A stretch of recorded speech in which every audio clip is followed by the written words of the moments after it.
पाणी साचलंय, पुन्हा एकदा महापालिकेची पोल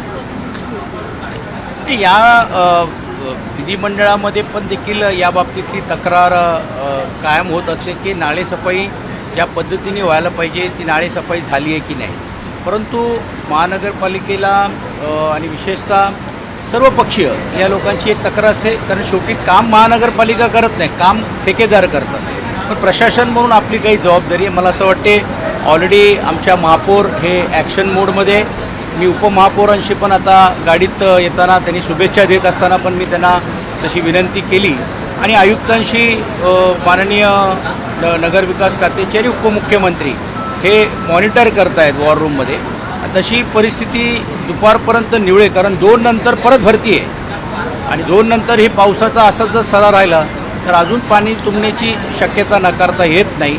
कारण शेवटी ओटी असल्यानंतर पूर्ण पाणी निसरायला वेळ लागेल. पण तशातल्या सूचना मला वाटते माननीय मुख्यमंत्री आणि उपमुख्यमंत्र्यांनी दिलेल्या आहेत.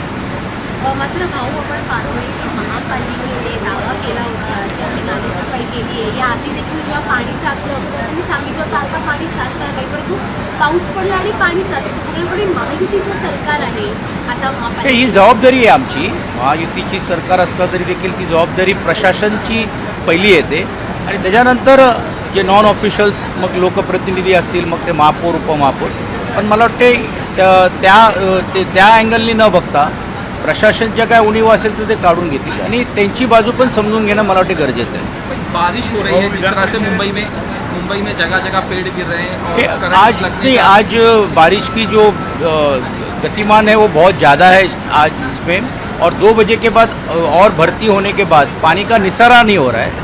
मुझे ऐसा लगता है कि ऑलरेडी हमारे महापौर उपमहापौर एक्शन मोड में, प्रशासन भी एक्शन मोड पे, और परिस्थिति दोपहर तक के ठीक रहेगी, ऐसा मेरा मानना है. पेड़ गिरने वाले मामले में कुछ अधिकारियों को निलंबन किया गया है. नहीं, कैसा है, देखिए ट्री कटिंग एक अलग अथॉरिटी है और ट्री कटिंग के लिए ऑलरेडी बीएमसी के पास फंड होता है जो करना है. अभी कुछ जगह के ऊपर उन्होंने क्यों नहीं किया, क्या नहीं किया, अगर कोई प्रशासकीय अधिकारी ने अगर गलती की होगी तो मुझे लगता है उसके ऊपर भी कार्रवाई करना पड़ेगा. अभी ये कहा कि सचिन आ गए हैं कि सचिन की पूरी टीम भी साथ में आने वाली है, क्या कहना चाहेंगे? नहीं, सचिन ही काफ़ी है ना, टीम की क्या जरूरत है. पहले मुझे तो मैच खेलने दो, कुछ स्कोर मुझे बनाने के बाद दूसरे प्लेयर को लाऊंगा. केंद्र मजबूत कर रहे हो. महानगरपालिकेत ठाकरेंची सत्ता होती तेव्हा देखील पाणी साचायचं, तेव्हा टीका व्हायची. आता महायुतीची सत्ता आहे तर आता नेमकं जबाबदार नाही, पण आताही देखील टीका आम्ही घेतोय ना, म्हणजे असं नाही की नाही आहे. टीका घेण्याचं काम तर करतोय, पण टीका घेतली म्हणून आम्ही जबाबदारी टाळतोय असं नाही. फुल ॲक्शन मोडमध्ये आहेत आणि स्वतः आदरणीय राज्याचे उपमुख्यमंत्री हे माननीय आयुक्तांबरोबर पूर्ण वॉर रूमवरती मॉनिटर करत आहेत. मी काल माझ्या भाषणात सांगितलं की, आणि अर्थात तो निर्णय माननीय अध्यक्ष सभापती यांचा आहे आणि म्हणून उपसभापती म्हणून घेऊन पण ज्यावेळी जिकडे मला बोलायचं असेल तर ती भूमिका माझी मांडणी. आणि माझं वैयक्तिक मत आहे की राज्यामध्ये जसं सत्तेतला पक्ष असलं पाहिजे तसं मजबूत संख्या किती जरी असली तरी देखील विरोधी पक्ष हे असलं पाहिजे, या मताचं मी आहे.